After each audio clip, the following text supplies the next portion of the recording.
Welcome to the West in Narrative History. I'm Christina Morgan, and this is Chapter 9 Europe Turns Outward. What we're looking at is the inevitability of conflict among cultures. Western Europe had reached a point where it could turn its attention to a larger world. It took the offensive instead of just waiting for and defending itself against things that came towards it. It now is looking towards infidels or people who go against their own religious understanding. And we want to know, as they're dividing the world between what they consider the West, which is themselves, and the other, do these resentments and misunderstandings that come about because of that, do the differences, especially because of religion, have to lead to conflict?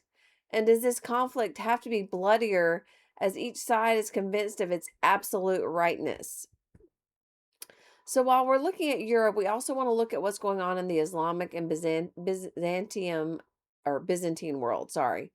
At the time that Charlemagne is coronated in Western Europe, Harun al-Rashid, the Caliph of Baghdad, controls most of the sophisticated and splendid court of his day, but his empire is in decline. He's lost Spain and North Africa to the Seljuk Turks, to other Islamic dynasties, and the pressure of the Seljuk Turks is on. So there's a lot of decline in that area. Uh, Baghdad is lost to the Seljuk Turks in 1060, and they start looking toward the Byzantine Empire.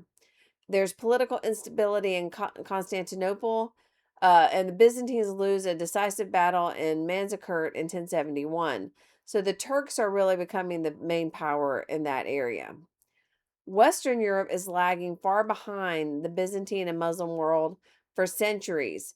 And now monarchs in that area are trying to consolidate their states. And it's starting to become, or it will start to become, what we know more today. Like we know as Germany and England and France. And this time that's not what we see. And now we're going to start see them forming what will become those countries. William of Normandy invades England in 1066, and he creates a Franco-Norman culture. So French Norman culture, which will become sort of like a French English blending. He was in France. He was the leader in France. He invades England. He takes French nobles. He puts them in England. And so they keep some English customs. They impose some French customs of their own, and they kind of make this blending of cultures. In these new states that we start see rising, there's a constant struggle of the king to keep his power in the face of nobles who want their own power.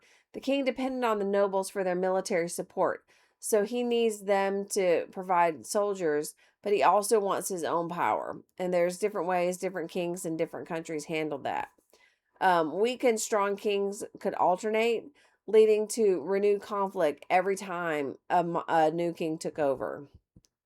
There's there's a lot of different pictures and maps in your book. You can just take a look at those on your own time. So William succeeded in establishing this ruling Norman class in controlling England, but it led to a conflict with the kings of England and France that lasts for 400 years. So it's a victory, but a victory that comes at a high cost. There's an effort in England by the nobles to limit the power of the king, and it eventually leads to the control of a parliament. So in England, the kings end up with limited power. In This is different than in other countries. In France, Hugh Capet founds a dynasty of French kings in 987. He's elected, and this elected process of kings in France leads to the nobles also having more power. It changes in France later, but at this time we have elected kings. French nobles prefer a weak king because they want to have a lot of control, but occasionally a strong king like Philip Augustus show up, and they have more power. In Germany, Italy, and the papacy or the pope, we see emperors like Otto I and Otto II establish control over nobles of Central Europe and the church. And power over the church is important because the church is very influential with the people. But there's a resurgence in the pope and the church caused about by internal reform. There was a lot of, not necessarily corruption, but a lot of just differences in the way the church had been run. Some just, I don't want to say mismanagement, but just things that were the way that it was run that could be smoother and more efficient and more along the lines of how it's run today. And those were called the Cluniac reforms. And once they did that, it was much more popular and more well run. And that allowed the church to reclaim a lot of power. But however, when the church did this, they took over a lot of their own appointing of officers or appointing of bishops in different positions that had been done by like nobles and the king and people like that were not members of the church.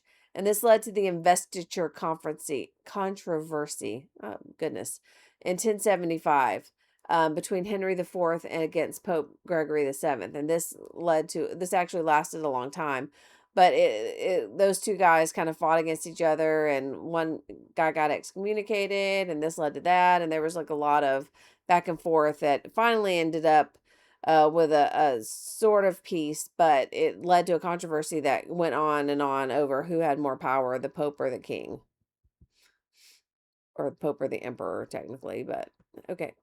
The 11th century was a turning point in European history because Europe starts becoming the invader. So, again, we talked about before they had been the defender, now they become the invader. And we now call it the Crusades. That's not what they called it at the time, but these were holy wars. They're motivated in part by this desire to destroy what they consider the enemies of Christianity. They target Muslims in the foreign lands, but they also targeted Jews in their own communities. So these were people they felt believed something that was dangerous to what they stood for. A Christian reconquest of Spain begins in the 11th century, and that takes 400 years. Spain was important because it's sort of the gateway into Europe, and so pushing those Muslims out of Spain became very important, but it was just not an easy conquest. The Normans, remember, those are the guys that are the modern day French. They recover Sicily from Muslim control, and that enhances Christian Europe's position in the Mediterranean world, which is sort of what we know as Greece and that area. And the knights that went to fight, it was very important because they didn't really have jobs. There were a lot of kind of extra knights, but they were told that if they fought in these holy wars, even though their religion taught them they weren't supposed to kill and they weren't supposed to fight, that they were blessed, or they were freed from sin from this because it was a holy war. Emperor Alexius Comnenus of Byzantium calls on all these extra Western knights to help recover land from the Turks. We talked about the Turks at the very beginning that had conquered a lot of the Islamic lands. And there were a lot of extra knights because you taught your son to do what you did. And so all these knights had taught their sons to be knights, but there weren't a lot of need for knights because a lot of the land in Europe was kind of already spoken for, and there wasn't a lot of fighting between nobles. So there wasn't a lot of need for all these knights there. So there were a lot of extra knights that were available, and Alexius Comnenus took advantage of this to use them on crusades. Pope Urban II uses this as a mission to liberate Jerusalem from the Muslim control. And Jerusalem is an important city. It's been a holy city to many religions, and it's still fought over today. So it's still a controversial city even today. So these underemployed knights again needed a place to use their training, and Urban preaches this crusade. It's solves two problems at once. Here's a comparison against the medieval civilizations. So the first crusade was especially bloody. There was no main commander of the expedition. It was badly managed. There were 30,000 soldiers. They didn't understand the terrain of where they were going. They didn't know about the climate. They also attacked Jews and Orthodox Christians. There were mob attacks of Jewish communities throughout Western Europe. But despite all of this, a remnant of the Crusade army reached Jerusalem in 1099, and they slaughter as many of the city's defenders as they can find. Doesn't matter who they are, Muslim, Jewish, Eastern Christian, as many as they can find. Eyewitness reports that the knights' horses were up to their bellies in blood. It was bloody and disgusting and full of dead bodies. So I guess you could call that a kind of victory for them in the First Crusade. You would think, though, that as people are traveling into this Muslim world, as they're meeting new people for the first time, because of what we learned about the Romans, the Greeks, the Macedonians, all these different cultures, that you would see a more of people becoming mingling, finding common ground, becoming more tolerant of each other, because that's what we saw in all these cultures in the past. However, even though Europeans learned a great deal from the Muslims, a lot of knowledge that had been lost, scholarship that had been lost in the Middle Ages, and the Muslim texts, the Greek texts that have been translated into Arabic, start getting translated back into the languages of Europe. There is no blending of cultures. They become less tolerant. They find it's a life or death struggle between the forces of Islam and Christianity. So it's less tolerant. It's more controversial than it was before. It becomes militant even. Um, Intolerance of anyone who disagreed with their interpretation of the faith, Jewish, Muslim, or even other Christians. So it becomes even more aggressive than it was before. There is also an economic revival during this time. Um, there's a commercial activity that builds slowly in the Middle Ages. Merchants start trading goods over wider spaces. Uh, Guilds start forming, and guilds actually are very good for the trading environment because they assure the quality of goods. They assure that there aren't too many goods on the market. And so guilds had become created. Towns and cities start forming. Townspeople were not a large part of the population. It says maybe 10%. But it changed the old social order, and a new economy starts to take hold where serfdom, which is where there's a lord and there's a serf, and it's almost like a slavery because they're not really free, starts getting replaced by the lord sort of rents land to the people that live on the land, and they pay him either, and they would sell their um whatever they grew, and they would pay him just in rent. And so it became more of a business arrangement. Here's a medieval French town.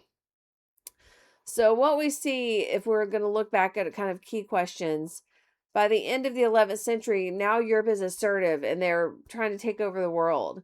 There's deep roots of culture in the Middle East, but there's a common identity shared by Jews and Muslims. Europeans are more aware of the differences than the similarities with the outside world. So they're focusing on the difference. There's a stronger sense of identity gained from killing others, and the Crusades widen these fault lines into gulfs. So what was started as a small difference becomes giant. So the questions to ask yourself: is war the only alternative when differences arise? Is it a choice, and a bad one, when compared with attempting to understand those who are different? So that's the end of chapter 9. I hope you learned something new.